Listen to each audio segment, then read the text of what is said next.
सिंधुदुर्गातील पहिली खासगी technical training institute म्हणजे यशवंत ट्रेनिंग इन्स्टिट्यूट कणकवली।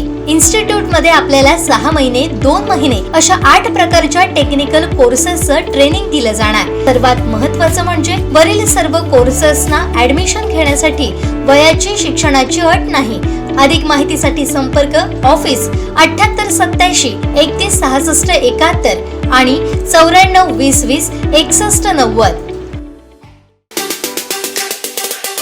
प्रवासी वाहतुकीचे कोणतेही साधन उपलब्ध नसलेल्या सातोडी आणि बावळाट गावात नियमित वेळेत आणि सुट्टीच्या दिवशी बस सेवा नसल्यामुळे विद्यार्थ्यांसह प्रवाशांना अनेक समस्यांना सामोरे जावे लागतंय। याकडे अनेक वेळा लक्ष वेधूनही दुर्लक्ष केल्याने संतप्त ग्रामस्थांनी सावंतवाडी एसटी आगार गाठून एसटी आगार प्रमुख निलेश गावित यांना जाब विचारला। यावेळी या दोन्ही ग्रुप गावच्या सरपंच सोनाली परब यांसह शिवसेनेचे जिल्हा प्रमुख अशोक दळवी आणि ग्रामस्थांनी आक्रमक भूमिका घेत या महत्त्वाच्या प्रश्नाकडे दुर्लक्ष केल्याबद्दल आगार प्रमुख निलेश गावित यांच्यावरती प्रश्नांचा भडीमार करत अक्षरशः त्यांना धारेवर धरलं। यावेळी संतप्त ग्रामस्थांनी गावात नियमित वेळेत आणि सुट्टीच्या दिवशी बस सेवा नसल्यामुळे विद्यार्थ्यांसह प्रवाशांना सामोरे जावे लागणाऱ्या समस्यांचा पाडा वाचला। याबाबत तत्काळ कारवाई न केल्यास या दोन्ही गावच्या कार्यक्षेत्रात येणाऱ्या दाणोली बाजारपेठेत एसटी रोको आंदोलन करण्याचा इशारा दिला। अखेर आगार प्रमुख निलेश गावित यांनी सकाळी 9:15 वाजता सुटणारी बस वेळेत सोडण्यासह शालेय सुट्टीच्या दिवशी या बससह दुपारची बस नियमित सोडण्याची ग्वाही दिल्यानंतर तणाव निवळला आणि ग्रामस्थ शांत झाले। तसंच सायंकाळच्या सत्रात एक बस सुरू करण्याबाबत आश्वासन दिलं। गावात गाडी नाही दानोलीतून एकही गाडी जायला देणार नाही, मी खरंच सांगते। मग त्याच्यावर तुम्ही काय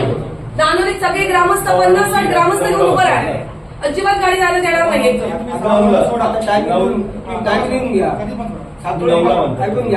मी स्वतः आलो, कितींदा आलो तुमच्याकडे, काय त्याला पद्धती आहे की नाही? मग का गाडी टायमात सुचत नाही? सरपंचांची तीच व्यथा आहे आणि ग्रामस्थांची सगळ्या कितींदा आले, परवा परत आले, त्याच्याबद्दल आले। एका वर्षामध्ये जवळजवळ 20 ते 25 वेळा लोक आले। काय प्रत्येक वेळी येत असतात आणि मी प्रत्येक वेळी सरपंच म्हणून निवेदन त्या दिवशी एक महिना किती रेकॉर्ड आहे निवेदन बघा तुमच्याकडे, एवढे ढीक झाला असेल ती रद्दी करा। आता नाही त्याने पत्र दिल्यापासून काहीच नाही कारवाई त्याच्या, हे बघा साहेबांचं तो सोडा, पण ह्याने दिलेली सुद्धा सांगते पत्र, कितीतरी पत्र आहेत साहेब। शाळेला सुटली, शाळेला 9ची बस गाड्या बंद, सण असला बंद, मग सगळ्या गावातल्या शाळेच्या बंद करा। गणपती बस चालू ठेवतो, गणपती बस आणि माझी गाडी 9ची गाडी दर रविवारी पण यायला, आम्ही रविवारी येणार नाही बाजारात, तशी कुंभार तशीच मी ठेवा ना तुम्ही।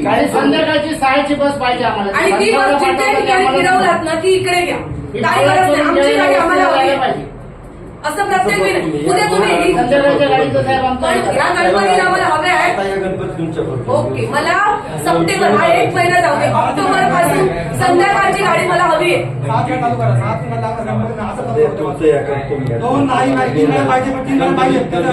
तुम्ही प्रत्येक वेळी, आम्ही आता त्या गेल्या 1 महिना झाला तुम्हाला निवेदन देऊन गेलो, त्याचा विचार केलात का तुम्ही?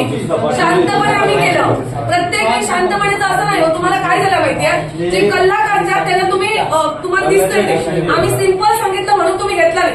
निवेदन दिलं होतं ना तुम्हाला 1 महिन्यापूर्वी, मंजुरीसाठी पाठवलेलं, दाखवा मला मंजुरीचं हे दाखवा, मला मंजुरीचं पाठवलेलं दाखवा। ग्रामस्थ आता गणपतीचे दिवस आहेत, सगळ्यांना कामं आहेत, कामं सोडून आली आहे, रिकामी नाही आमची माणसं। 2 गाड्या त्याला जबाबदार तुम्ही आहे, हे लक्षात ठेवायचं। दानोलीतून जाणाऱ्या सगळ्या गाड्या आहेत, दानोली सरपंच तिकडचे सरपंच आहे, मग तिकडची गाडी मी लोकांना घेऊन अडवणार, हे मात्र मी तुम्हाला आता तुम्ही घ्याल खरंच गाडी पाठवणार नाही। एकही गाडी माझ्या गावाच्या गणपतीत गाडी येत नसेल तर दुसऱ्या कुठल्याही गावात जायला देणार का? माझ्यावर अन्याय नकोय मला। ही स्टेप का आली त्याला कारण जबाबदार तिथलं सगळं तुमचं आहे, हे असतील तुम्ही असतील, बाकी त्याचं मी सांगणार, कारण शेवट तुमच्यावर नियंत्रण ठेवायचं आहे। गाड्या ठरवणं, वेळेत पाठवून जबाबदारी तुमची आहे, मलाही समजतो। आणि मुख्यमंत्र्यांनी महिलांसाठी एवढी सुविधा दिली, अर्ध्या तिकीट दिलं, त्या सीटांनी का जाणार आहे? चुकीचं होतंय, त्याचा वापर व्हायला नको। आणि हे शेवटचं आता मी सांगणार, परत सांगणार नाही। आमचे दिवसभरातले सर्व अपडेट्स, ताज्या घडामोडी आणि थेट लाईव्ह पाहण्यासाठी सबस्क्राईब करा, लाईक करा कोकणचं नंबर 1 महा चॅनल कोकण 7 लाईव्हचं YouTube चॅनल।